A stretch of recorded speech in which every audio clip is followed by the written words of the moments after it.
And you think, man, this guy is like dishonest to his core.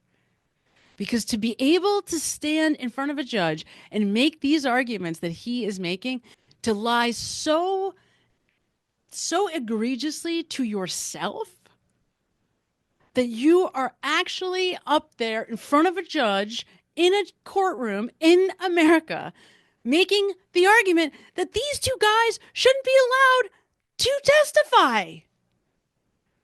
God save the Commonwealth of Massachusetts. Welcome, welcome, welcome.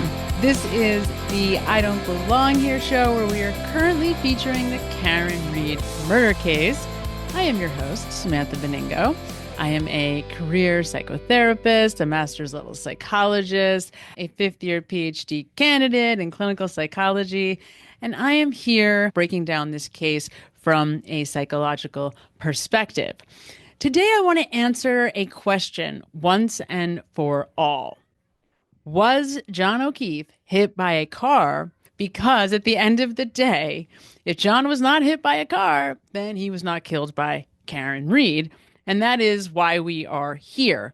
While the most important piece to me is justice for John O'Keefe, I, in fact, want to make sure that justice is what happens. And in order to do that, because no other suspects were ever really seriously looked at, or because nobody was ever actually even interrogated inside the house to determine whether it was a plausible idea that any of them could have been involved, because they immediately, as we know from Michael Proctor, jumped right away to it being Karen Read. We absolutely do not know if it was somebody in the house, but that's the point, right? Because all the pieces at the scene don't really match up so clearly with John having been hit by a car, it opens the door for reasonable doubt.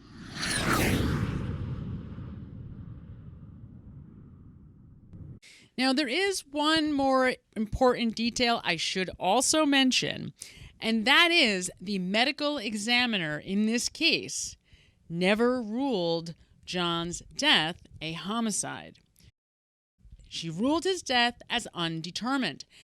Again, the cause of death is something that I can determine by the autopsy. I did the autopsy on Mr. O'Keefe and determined that he had injuries to his head as well as signs of hypothermia. So the combination of those two was the cause of death. And with reference to manner of death, what, if anything, did you list on Mr. O'Keefe's death certificate in relation to manner of death? I listed could not be determined. That ME refused to change undetermined even after having a lot of pressure placed on her by Michael Proctor and his partner, Yuri Buchanan. So now we're going to hear from who the Commonwealth put on the stand, Trooper Paul, as their accident reconstructionist. Let's hear Trooper Paul's theory of how it is that John O'Keefe was hit by the car. Okay, so if he turns around counterclockwise, is he turning around in the air counterclockwise? Yes, initially. So he gets hit on the upper biceps, shoulder area, and down to the forearm, right? Yes. By an unbroken taillight, right? Yes. In other words, it's nice and smooth. Nothing, no shards of plastic or anything broken at the time that it made contact with his arm, right? Correct. Okay, so how did his arm get all cut up? Because when his arm struck the taillight then cracked, and as the car is driving past him, the taillight could scratch it. Got it. So he gets hit by the car, not his torso, just the arm. The taillight cracks, and as it passes by, his arm stays with it long enough to get striations, those scratches that we see, those lacerations, those abrasions that we see, right?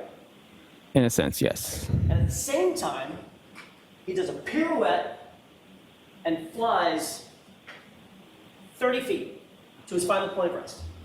I don't know if he did a pirouette. Well, I'm using the word pirouette. He spun around. He started rotating counterclockwise. I don't know how far he ran counterclockwise, but he started rotating. According to that, would push him to rotate counterclockwise. Whether or not he went counterclockwise all the way to his back toward the ground. Okay, so we are going to now hear from the defense They're accident reconstructionists. Now, I should be clear, these people were not hired by the defense. They were offered to both the Commonwealth and the defense equally. Look at Judge Bev's face here, by the way. I have to look at this. Look at this woman's face. Look at the way she's looking at him. You have to say to yourself, like, what is wrong with these people? What is wrong with these people? I mean, it's just so painful.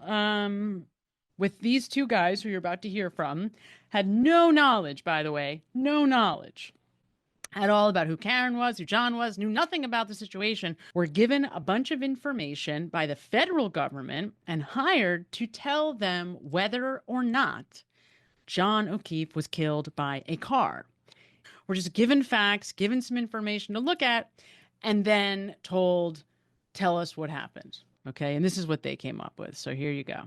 What was your focus in your reconstruction and your analysis? I would simply say it was looking more at the damage to the vehicle. Okay, so in terms of your team and the responsibilities of each of the team members, you were more focused on the damage to the SUV.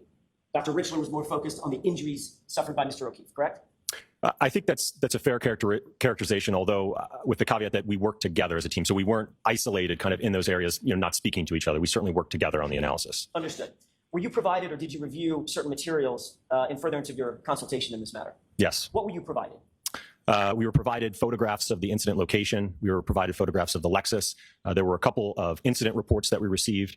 PDU homicide death report, the Commonwealth of Massachusetts Department of State Police crime scene report, OCME dispatch removal report, photographs of the incident location, videos of the incident location, photographs of the 2021 Lexus LX 570, photographs of recovered evidence, crash data retrieval report from the 2021 Lexus 570, report of autopsy, and autopsy photographs. Based on these data that you were provided, were you able to satisfactorily, to your mind, satisfactorily engage in the consultation that you were hired to do? Yes. And come up with some opinions and conclusions based on scientific certainty? Yes. Did you review scene photographs of the alleged incident? Yes, sir. What information were you able to glean or gather from your review of the photographs, from the scene specifically? So from those photographs, I was able to identify there was fragments of transparent, red, clear plastic. There also appeared to be pieces of chrome and black plastic. I also observed what appeared to be glass fragments along with a black drinking straw. Did you also review some videos? Yes. That was out at the scene, maybe a leaf blower? Correct. It appeared to be daytime, yes. Okay. What did you note about the photography at the scene of the items that were being photographed? Well, I think one thing that comes to mind is it was a little bit difficult to follow the evidence, so to speak. So typically... Yes, a little difficult to follow the evidence, I'm sure. I'm sure that was the case. Yes, dear. A little different from how you might do it, right? Little different. Just a little different. Global perspective shots, and then you step into a specific piece of evidence so that you can, at a later point in time, identify where that evidence is. I noted that in a lot of these photographs, I didn't see a whole lot of that stepping in. It was essentially just zoomed right into where that evidence is, but not really having a great understanding of where was it relative to all of the other evidence. Or when it got there? Correct. Did you perform an accident reconstruction specifically focused on determining whether or not damage to the Lexus was consistent with hitting Mr. O'Keefe? Yes, I think that's a fair characterization. And reversing that, was your accident reconstruction also focused on whether or not the injuries to Mr. O'Keefe were the result of being hit by a vehicle? Yes. Okay. During your analysis, did you note the damage to the vehicle? Yes, sir. Describe that, please. So the primary damage was to the right taillight. It appeared to be fractured with the majority of the lens cover, so that clear and red plastic covering missing from it. In addition to that, if you're looking at the back of the vehicle, to the left of that, in the area above there's also another tail lamp assembly on the lift gate.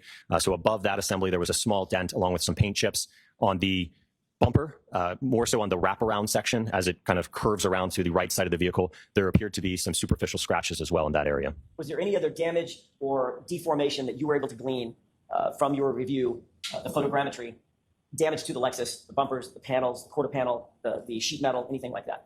No, the rest was remarkably intact. Is it common in vehicle pedestrian collisions that there is some sort of bumper displacement and or sheet metal deformation that's concomitant to that?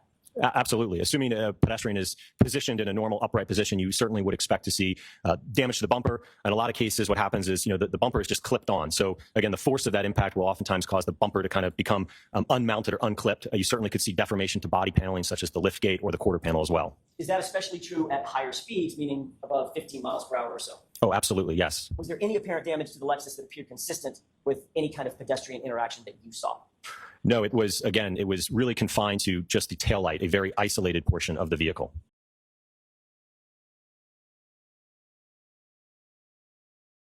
I believe it was noted there was 2 apparent glass fragments located on the top bumper cover. What's the significance of the presence of those items or the lack of materiality of those items in your view? Well, again, I think it's going back to the scene evidence. Again, we knew that there was glass fragments, what appeared to be from a drinking glass, at the scene of the alleged incident. Is there any glass consistent with the glass that was supposedly found on the bumper, in the taillight housing, the taillight mechanism, anything from the car, the Lexus, that would account for that glass? Okay, I think I understand. So the taillight itself is not comprised of any glass. It is all plastic. So that damage, or I should say that glass on the top bumper cover could not have come from the right taillight. I just want to say, do you notice a difference between Trooper Paul and this guy from ARCA? Do you notice? Do I even have to point it out? Oh. Now, based on your review of the information that was provided to you, did you undertake any testing of that vehicle? Yes, sir. All right, can you describe what that testing was? So we performed, again, this is with Dr. Rentschler and I working together on this again. We performed projectile testing to the tail lamp with a drinking glass as well as a hybrid head form. Certainly. So again, from our review of the evidence, we knew that we had an isolated portion of damage to Lexus confined to the taillight. So we know that we're dealing with potentially a small object that could have created that. Okay. Let's just stop right there, because this is the moment. This is the big tell. Okay. He just said, we knew that the damage was confined to the taillight. Therefore, a pedestrian did not cause the damage, that a small object must have been the cause, must have been what broke the taillight. Okay? There it is. Must we have any more discussion? Because he just told us the damage to the vehicle was not caused by a person, and definitely not a car hitting a person traveling at over 15 miles per hour, crashing into you. Looking at, again, the evidence in terms of the scene photographs, we know that we have a damaged drinking glass at the scene in the vicinity of the fragments of the taillight. So the theory that Dr. Rentschler and I put forward is potentially an individual threw this drinking glass at the back of the Lexus, causing the taillight to fracture. I'm going to interrupt you right there. You and Dr. Rentschler formed that theory and wanted to test that theory, correct?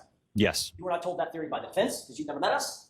Correct. You were not told that theory by the Commonwealth. You've never met them, correct? Correct. Your theory was the product of simply having some facts extant in the data, that a broken drinking glass, a broken taillight, let's put them together and figure out if the drinking glass could be responsible for the taillight and vice versa.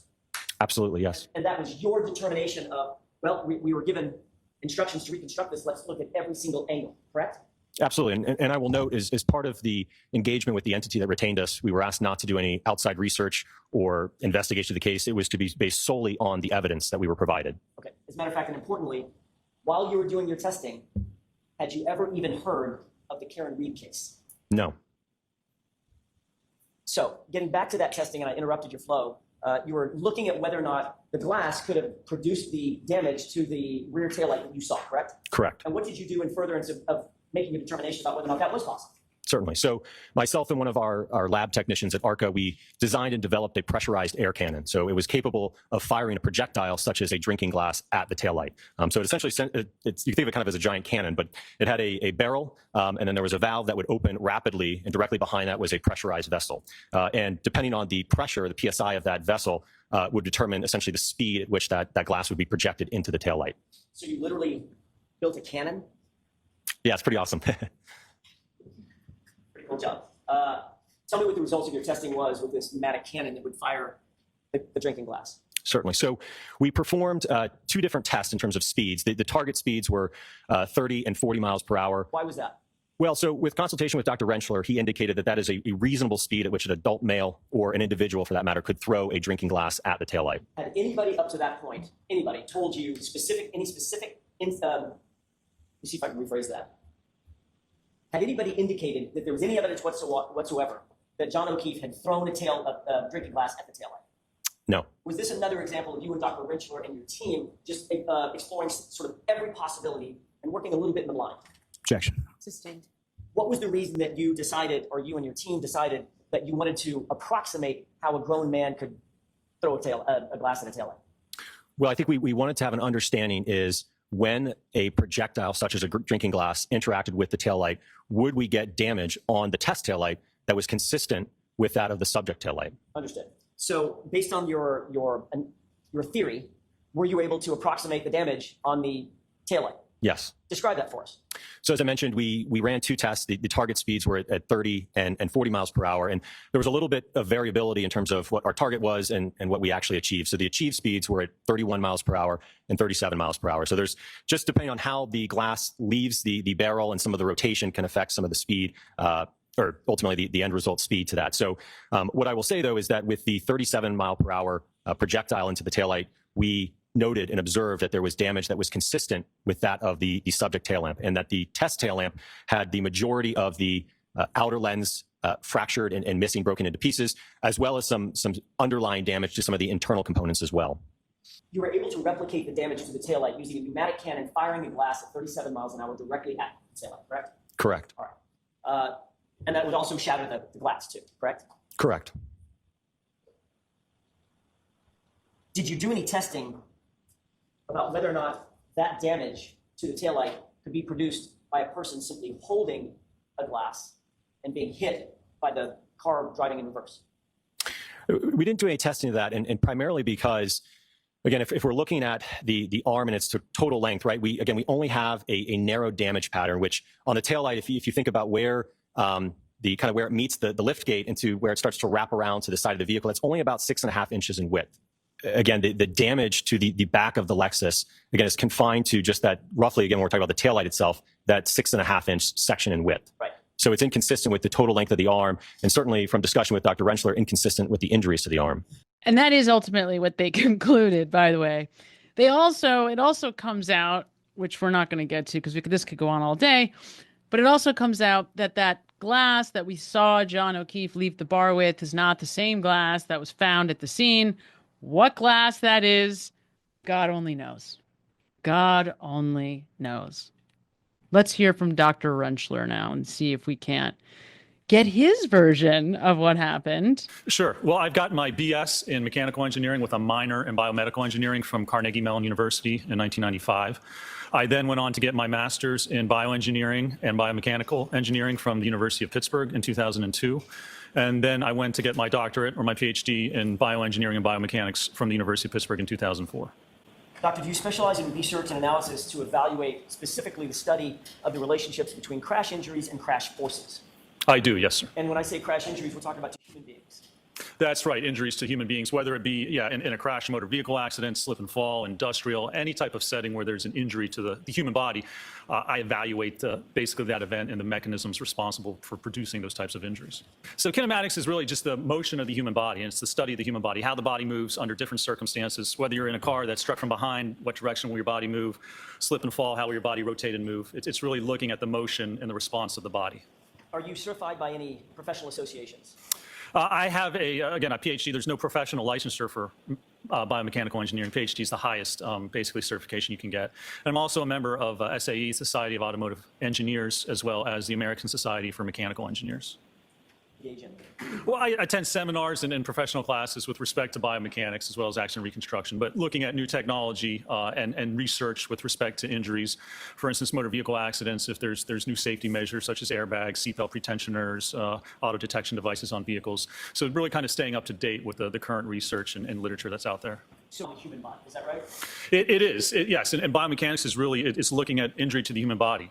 So, we use traditional engineering principles and apply it to the body, because an injury is just an engineering problem. Instead of looking at a piece of steel that if you know the dimensions and size and you apply a force, it'll bend and break, We look at the human body. How much force does it take, and how does the force have to be applied to get a humerus fracture or an intervertebral disc injury or any type of injury? There's specific forces and mechanisms you need to produce those injuries, and that's what I do as a biomechanical I engineer. think we've got the point that this man is qualified enough. Okay. Thank you, sir. Did you produce, or did your team produce a report about your opinions and conclusions, including the testing and the methodology that went behind those opinions and conclusions? We did, yes.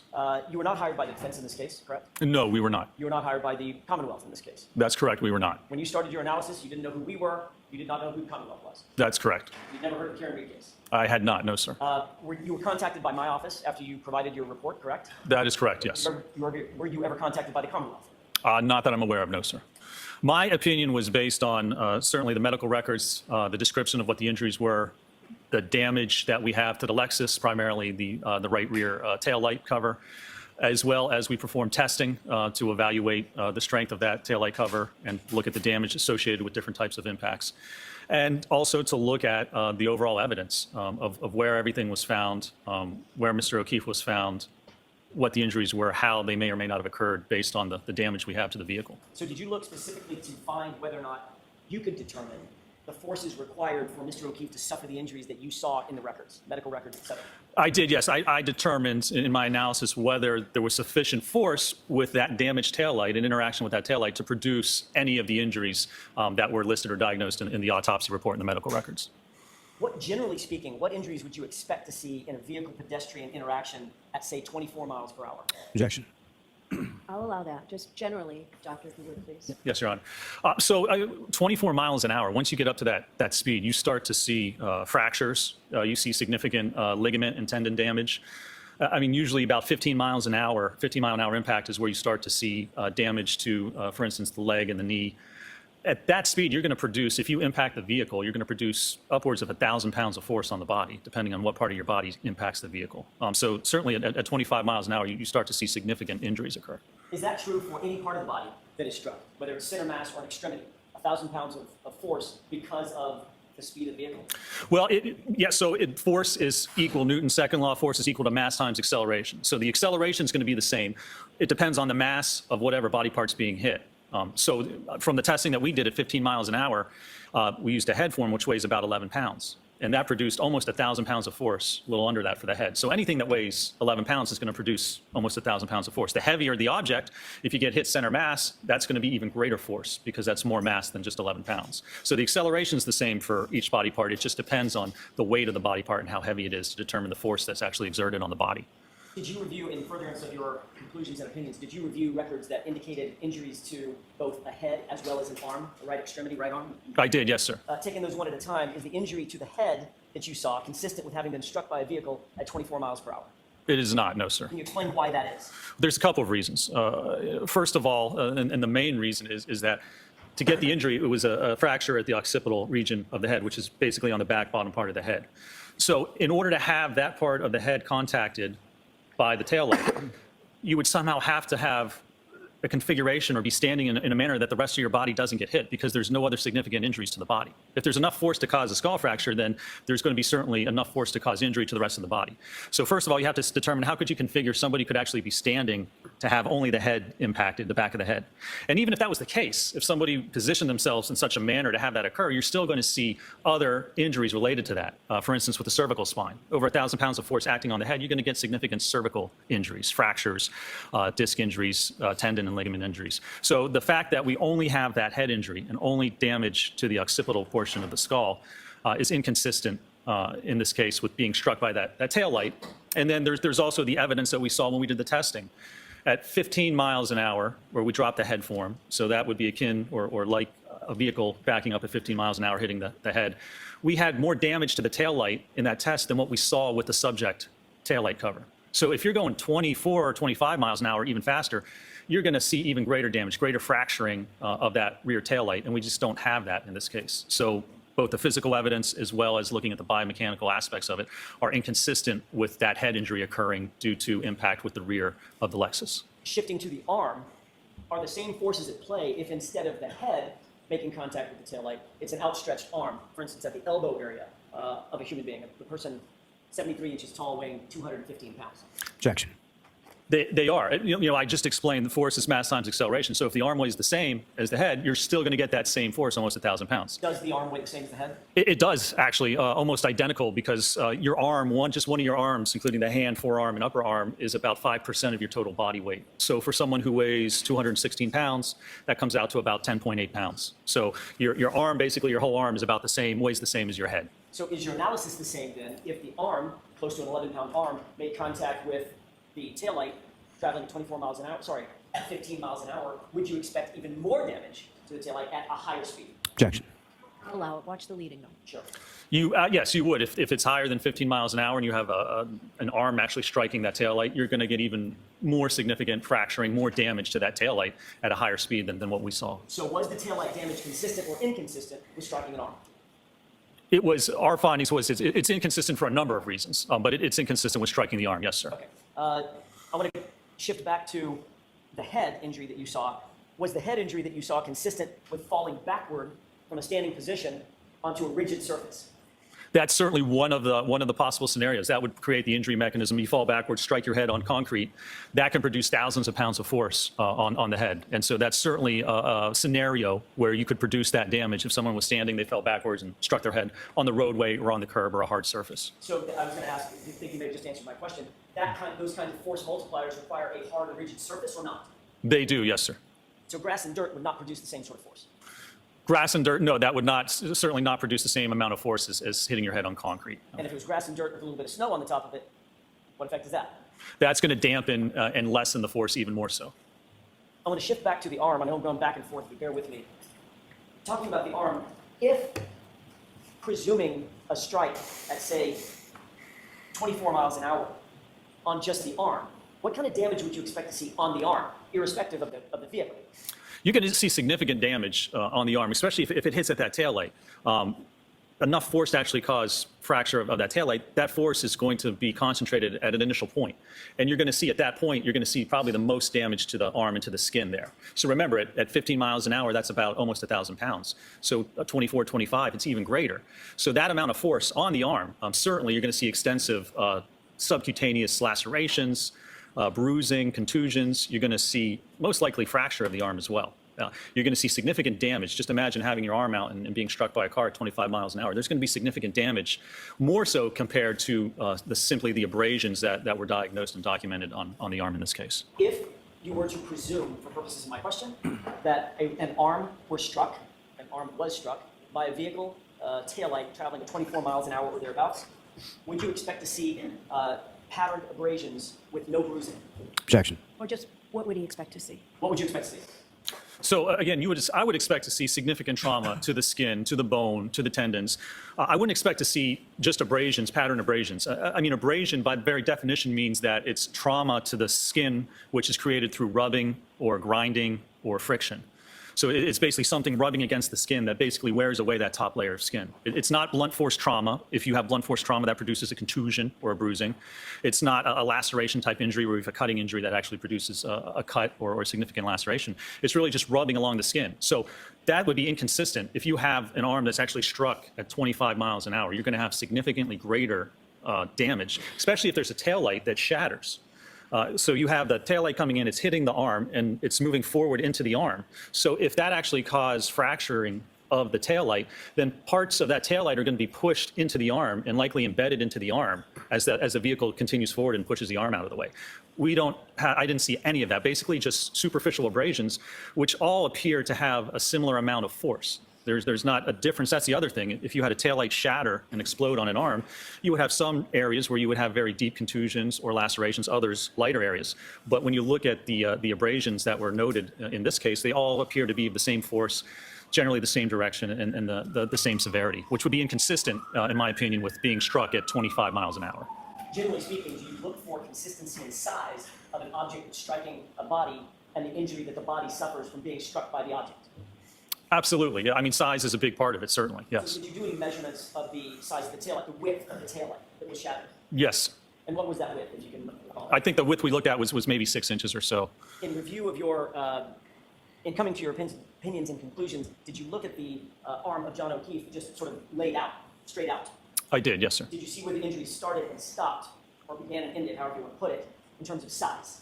Yes, I mean, it started from the upper arm and then extended down into the forearm, which was greater than 12 inches of length, where you see those injuries and those abrasions occur. Generally speaking, would you expect if there was an injuring event that the size of the injury would be consistent with the thing that produced the injury?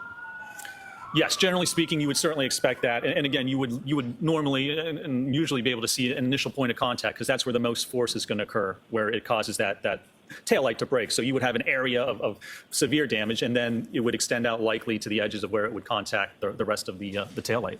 Is it consistent in your view with engineering principles and physics principles that you know if an arm is hit, extended, not the body, just the arm is struck, for the body then to be projected? Objection. I'll allow that. It's not, no. So if we have contact, your arm's out, we have contact to the arm. I mean, first of all, it's a ball and socket joint, so the arm can move independently of the rest of the body.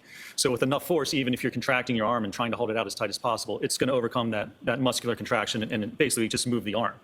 But secondly, it all depends on your center of mass. The center of mass is kind of the equilibrium point of your body of where your weight's distributed. And for most normal people, the center of mass occurs at your umbilicus or your belly button.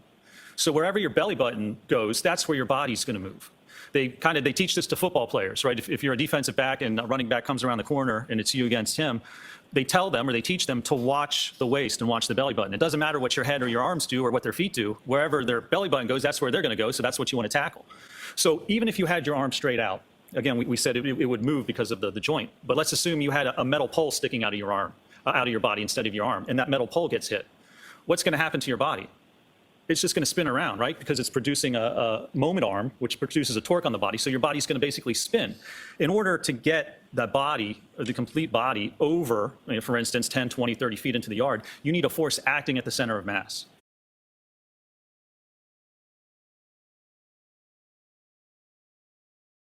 In order to get that body, or the complete body, over, for instance, 10, 20, 30 feet into the yard, you need a force acting at the center of mass. You need an external force pushing the body that way. And that's not going to happen if you just hit the arm. It's not enough force. It's not the right mechanism to actually cause the body to somehow move that far over. You try to outwit these guys. Okay, can we just stop this charade now? Can we just stop, please? Because I can't take it anymore. Two of the world's smartest people have just told you unequivocally that John was not hit by a car, okay?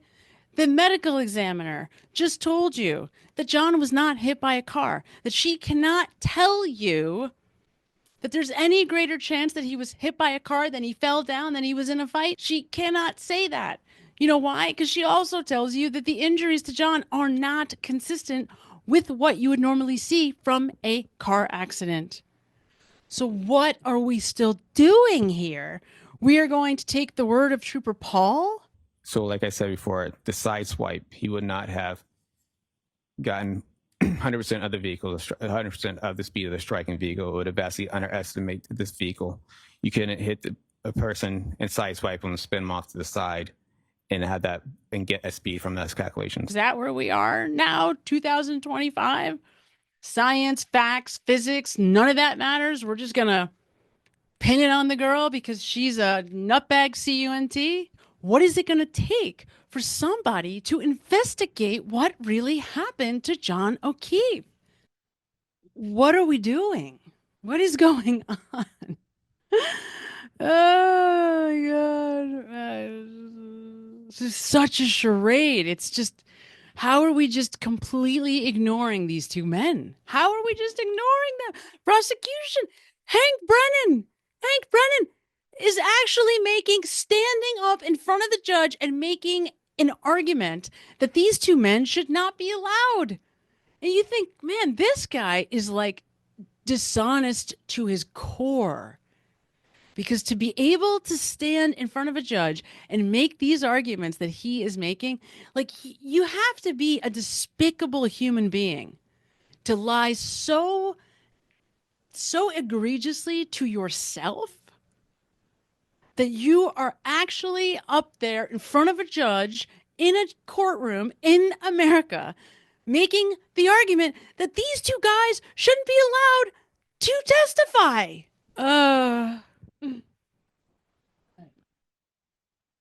I don't know. That's it. I'm done. I've had enough. That's it for me. I don't know. You be the judge. You tell them why they're wrong. Good luck with that. Okay. Everybody, enjoy the rest of your day. I thank you so much for your time, your effort, your attention. Stay safe and be well.